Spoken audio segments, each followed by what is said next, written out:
thrill me. This show is part of the Thrill Me Podcast Network. Experience more on Facebook and YouTube.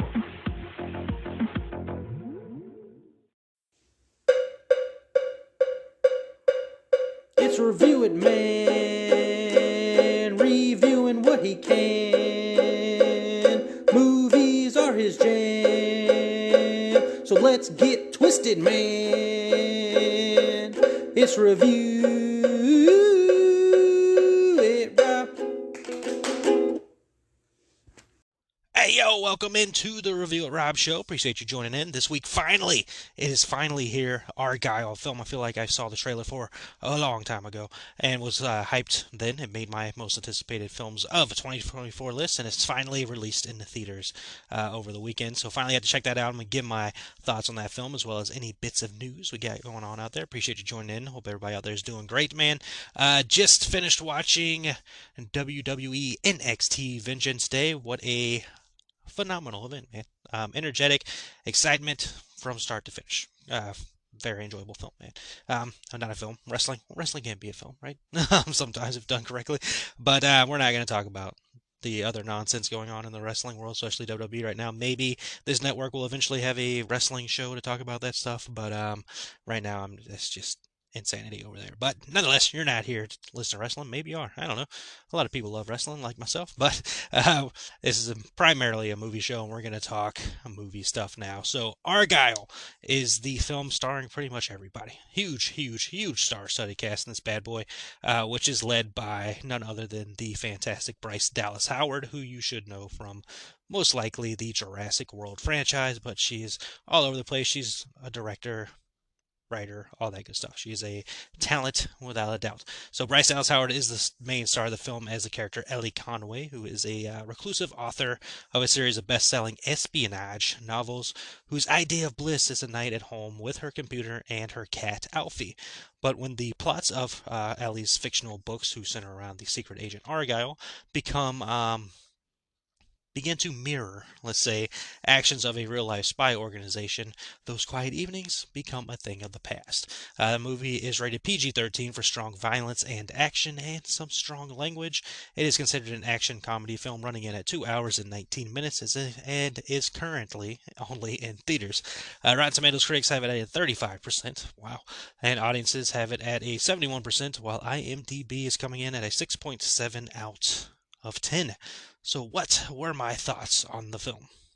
So like I mentioned earlier, this is a film that made my most anticipated films of 2024 list, just because after seeing that first trailer, looked like a fun time movie, man. And I'm happy to report it is a fun time movie. And I'm glad after seeing this movie that it did not take itself overly serious. Like you see these action movies with like all these, or any kind of movie for that matter, that has these like star-studded cast and all that stuff. And you kind of take a step back a little bit and you kind of worry because sometimes the track records with huge star-studded cast is not the best. So kind of taken aback there, but again, after seeing that trailer, like, oh, this looks fun. This is gonna be an interesting time. Interesting concept, story, and all this stuff. Author is mimicking, seems to be what she is writing is coming to life around her in the real world, as based instead of being on just her novels. So the film is really entertaining, man, which is a good thing. So action films are, fun. Hit and miss, sometimes they go a little too CGI heavy with like trying to do over the top moments and all this stuff. Looking at you, Fast and the Furious franchise. There's a shot of the Fast and the Furious franchise for no reason, but a reason. And there can be some over the top moments in this movie, but it's kind of set in she's writing a book, right? And when you're writing a book, especially a fantasy kind of novel, you're going to go a little over the top. So they mimic that very well. The story is enjoyable. It makes sense. A lot of twist in this movie. It is a twisting movie. Some twist that would make M. Night Shyamalan a little peeved, if you will, because he hasn't had as good of a twist as like that since I don't know the last time he had that good of a twist. But Dang, I'm just taking shots at people for no reason. But I still love M. Night Shyamalan, Fast and Furious. I can't say that for you, but M. Night Shyamalan, I do still enjoy your films for the most part. But Argylle itself is a very solid, enjoyable film from start to finish. I had just an absolute blast watching this, and the main thing that I am excited about this film is that it did not take itself serious. Like you can kind of get the idea of that while watching the trailer. If you saw the trailer, you can kind of get the idea of it's not going to be your typical kind of action film. It's gonna throw some good bits of comedy in there, and it's gonna give you some wild moments, right? And especially with that freaking cat. So when you got the cat in there and everything around there, and then you see some of the scenes in the trailer, you're like, okay, this movie's gonna be good on the action, and it's going to be a little over the top, man. And they nailed it, I think, in this movie. Like everything works and fits pretty well together in the vibe of the movie that they set and put forward. So, solid film from there. As far as the story aspects go, kind of briefly mentioned it a moment ago. We'll just kind of dive back into it a little bit. I like the idea. I enjoy the idea, and I think they hammered it home in a way that worked pretty well for it. 2 hours, 19 minutes, didn't feel like it at all. Not just from the fact of the action scenes and stuff of that nature that can kind of distract you with action movies because of like the action, but I, you get captivated by the story as well, and then once the twist happen and all that stuff, you're like, holy crap, I didn't see that coming. Holy crap, let's see where this goes. Things of that nature. So those parts are good, but it also captures you in the fact, and it goes by quickly because it is a fun time. Like there's moments in this movie where you're like, holy freaking crap, they're doing that, and this is freaking amazing. So it depends on your mindset going into the movie, what you will allow yourself to enjoy, which kind of goes back to the wrestling talk earlier. But if you give yourself the time to enjoy, again, it's an action comedy film, so you get a vibe of what you're going into there with. Again, you saw the trailer. It's an action comedy movie. You kind of know what you're getting into, but I think this is one of the better ones that have been produced out there. And again, absolutely incredible cast from top to bottom in this thing. They all deliver perfectly, starting, of course, with the fantastic Bryce Dallas Howard, but not to mention we've got Henry Cavill in this movie. We've got John Cena in this film. We've got Sam Rockwell in the movie. Dua Lipa makes an appearance in the movie. We got one of my favorite actresses, Sofia Boutella. So a movie with two of my favorite actresses in it. Oh my God, I was in heaven. We've got what is that? Ariana DeBose. Probably messed her name up, but fantastic. Bryan Cranston, Catherine O'Hara, dude, Samuel L. Jackson, like incredible cast without a doubt. Those are just the known names, like the people that we aren't as familiar with. They nail it too, man. Like there's not a bad beat in this movie as far as cast. So yeah, from top to bottom, solid film.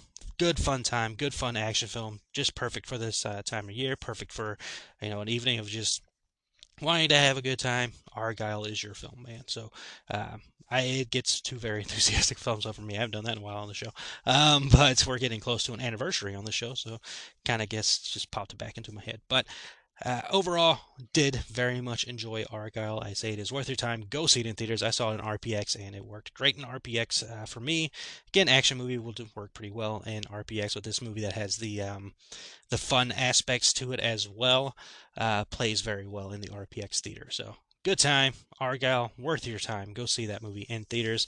As far as films releasing this week we have Lisa Frankenstein. So not an action comedy film, but a comedy horror film. So excited for that, and that'll be next week's review. Jumping from there, let's go ahead and jump into some news before we get out of here. Only right, I guess, to jump into DC news after talking Argylle, which features Henry Cavill, who, of course, was just famously Superman in the DC EU. And the one bit of news I do have here for DC centers around Superman. So Warner Brothers Discovery has picked up the documentary Super/Man, the Christopher Reeve story, which focuses, of course, on Christopher Reeve, who found strength and purpose through his disability that sadly happened through horseback riding. So I can't wait to see this documentary, obviously, and Christopher Reeve is, of course, extremely synonymous with the role of Superman. So it's very fitting that this documentary is going to land over there at Warner Brothers Discovery. I don't know what the release is for the film. I wasn't able to see that information.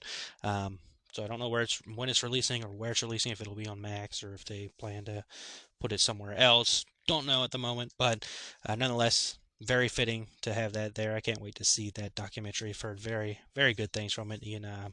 James Gunn is very excited to have that over there. Going from there over to horror, we've got double bits of news featuring Tim Burton. First, of course, being the sequel that we've been waiting for years and years and years and heard rumors about for so long. That was finally announced recently with Beetlejuice 2. They have made some announcements of their own. Finally, since the last time we talked here, we have an official poster, teaser poster, if you will. Maybe it's the official poster. We have an official poster, a release date, and a name for this Beetlejuice sequel. We no longer have to call it Beetlejuice 2, as it will be called, very brilliantly, Beetlejuice. So the perfect, right? If you've seen Beetlejuice, hopefully you have. If you've not seen Beetlejuice, do yourself a favor, go have a good time, watch that movie. But yeah, calling it Beetlejuice is just absolutely freaking fantastic. Fits very well. The poster is really cool too. It's kind of just you can kind of see Beetlejuice's hands holding. Of course, remember, well, don't want to spoil that for people who haven't seen Beetlejuice, but he's holding a number tracker kind of thing, right? That you would get from like a DMV or a store if you're getting meats or something. I don't know, but yeah, mostly DMV, right? So he's holding something like that, and the date is on there saying 9/6/24. So the film will be releasing this year, September 6, 2024. So math-wise, and my HHN fans, we don't have an official release date for Halloween Horror Nights yet. It's very heavily rumored to be around that time. Maybe even, I need to pull up a calendar. Do I have a calendar? Yes, give me a calendar. Here we go. So let's go to That's how the show works. All right, so September, what is this, 6th? That is a Friday. So that would be the ultimate of ultimate fun, cool things to be able to go to Halloween Horror Nights. Last year, I went to Halloween Horror Nights. I got there a couple days earlier before the event, and I saw The Nun 2 at the theater at Universal City Walk. Absolutely loved it. So it'd be so cool. Just imagine if Halloween Horror Nights has started around that time, and Beetlejuice 2, or excuse me, Beetlejuice is playing in theaters. You can go see that, and then go into the park, and boom, Beetlejuice house, right? So cool. Of course, obviously hoping for a lot there to happen, but especially with other rumors going around HHN wise of like the Ghostbusters returning this year as well. I'd be all for both of them returning first and foremost. Both of those coming back would be freaking fantastic and a good time. But just imagine how cool that is. Now, again, we don't have official dates for Halloween Horror Nights yet. Would not be surprised if they start very early and they decide to go August 30th, because that's what, Labor Day weekend or something like that. What? Yeah, so here in the States, Labor Day weekend would be September 2nd. Yeah, September 2nd, which would be the first Monday of September. So going back to our handy dandy calendar here, that would put us, because I have looked at Halloween Horror Nights the last couple years, and they have started around that Labor Day holiday, right? Because Labor Day weekend, most people are off work and off school and all that stuff, so you can feed it there. So if we're doing that, and it's on a Monday, then starting Halloween Horror Nights on August 30th would make sense if they follow that same tracker that they've been on. But nonetheless, we'll see what happens. Got there because Beetlejuice, so we'll see. And of course, this network with Haunters Podcast, well, my show will discuss Halloween Horror Nights as I'm doing right now, and if any news comes out, it will be discussed. We also have the Disnoids back in action as well, so Halloween Horror Nights will be mentioned there as well. So plenty of Halloween Horror Nights coverage over here at the Thrill Me Podcast Network, if and when we get more information. But that's not the only thing with Tim Burton that's happening. Tim Burton is also attached to direct a new take on Attack of the 50-Foot Woman. The original was released back in 1954. I have not seen the film, but that name is flippin' fantastic. So, and then you imagine Tim Burton style with it. The 50-Foot Woman might be Helena Bonham Carter. We don't know. It might be Jenna Ortega, now that he and her are working together a lot with Wednesday, and she is in Beetlejuice. So maybe the 50-Foot Woman is Jenna Ortega, which would be amazing because she's kind of short. But that's not attacking anybody's height. It's just, she's Anyways, um, so it could be her. I don't know if he works with Helena Bonham Carter much anymore. Ava Green, maybe. Maybe he works with her again. Who knows? It could be anybody he decides to cast in the film. But I enjoy Tim Burton's movies. If you do as well, let me know what your favorite Tim Burton film is in the comments. But nonetheless, he's got some things on the horizon there. Trying to see if there's anything else horror-wise to talk about before we get out of here. See, the co-creator of The Last of Us has teased a third video game, so I still have not played two. I probably should get on that. I still haven't even watched the show, to be completely honest with you. But I did love that first game, so more power to them, man. If they want to give us another one, go for it. Speaking of The Last of Us and Beetlejuice, Catherine O'Hara has joined the cast for The Last of Us Season 2, so good for her, man. Um, Oswald Down the Rabbit Hole has an announced trailer, so the Disney to horror still happening, man. So cool. We'll see how that works out. Again, anytime I bring this up, I enjoyed Winnie the Pooh, Blood and Honey. I know it's got a lot of mixed reviews and mostly negative, but I had a good time with it, and I'm excited for that movie I did a trailer reaction to. What was it? Mickey's Mousetrap. Mickey's Mousetrap. Messed up that name so many times with that trailer reaction. Now I finally got it burned in my head. And there's another Steamboat Willie movie coming, and I believe there's a Peter Pan one coming. Yeah, just you know what, keep doing it, man. It's fun. All right, in other news, before we get out of here, Jim Carrey, an actor I loved a lot growing up, and will always love Jim Carrey. I think he's part of my childhood and my introduction to comedy. He's one of those people that introduced me to comedy. Him, Chris Farley, man. So he will be reprising his role as Dr. Robotnik in Sonic the Hedgehog 3. Sonic the Hedgehog, another thing that was a huge part of my childhood. Loved playing that game so much back in the day. Need to get another Sonic game, man. Yeah, I need to look on the PlayStation Store, see what we got Sonic wise. But awesome, glad he's back. Those films have done very well. Those Sonic movies have done really well, which is good after a lot of people complained about how Sonic looked in the first time we saw the Hedgehog for the first movie. They complained about that. That got fixed, and a lot of people went to see that movie. And two was successful as well. I don't remember two as much. I don't even know if I've seen two. I think I've seen two. And then three is on the way, of course, and Jim Carrey will be reprising his role as Dr. Robotnik. So that is a winner robotic dinner for you right there. So good times to be had. And the final bit of news here, Quentin Tarantino and Brad Pitt will be reuniting for a third time in the director's final film titled The Movie Critic. We don't have much information on this movie at the moment. Tarantino has given some bits about it, saying that it is set in 1977 California, and that it is, quote, based on a guy who really lived but was never really famous, and he used to write movie reviews for a adult rag. So, end quote.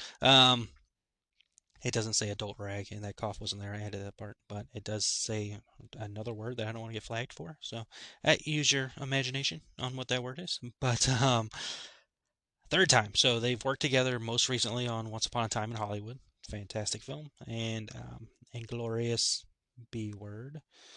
Try not to get flagged again. But if you know, you know. Or you can just look up Quentin Tarantino's filmography, or Brad Pitt's. You'll know.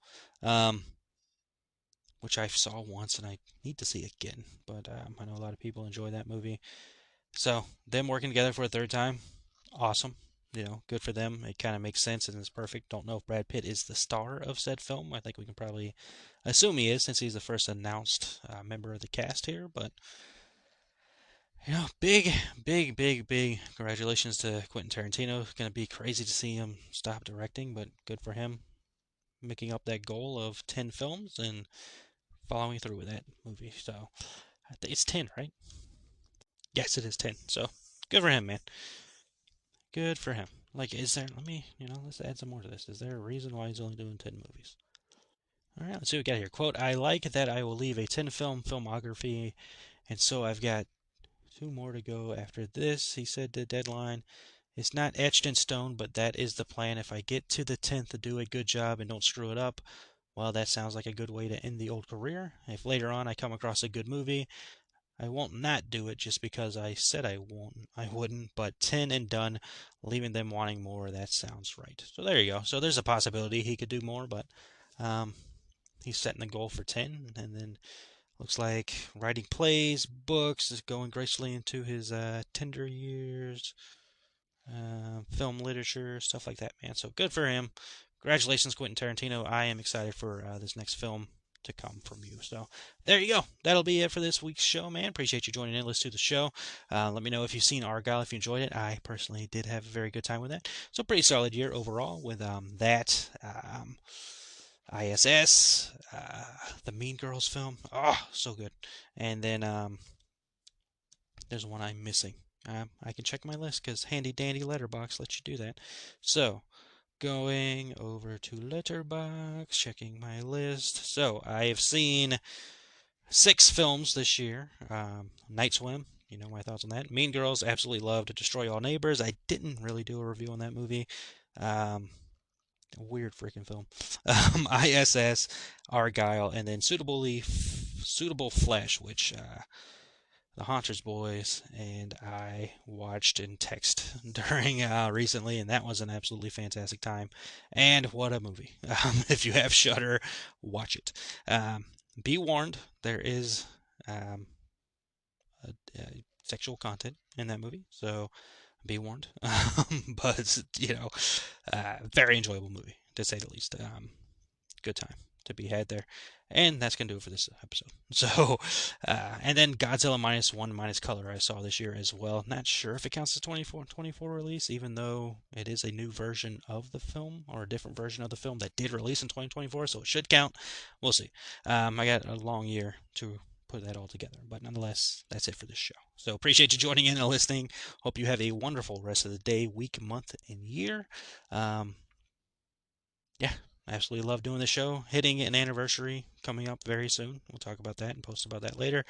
But great times to be had nonetheless. Hope you enjoyed this episode. Let me know, again, if you've seen Argylle. Let me know your thoughts on that film as well. Let me know your favorite Tim Burton film in the comments. And as always, remember that happiness can be found even in the darkest of times if one only remembers to turn on the light. Hashtag we want rock. Talk to you later.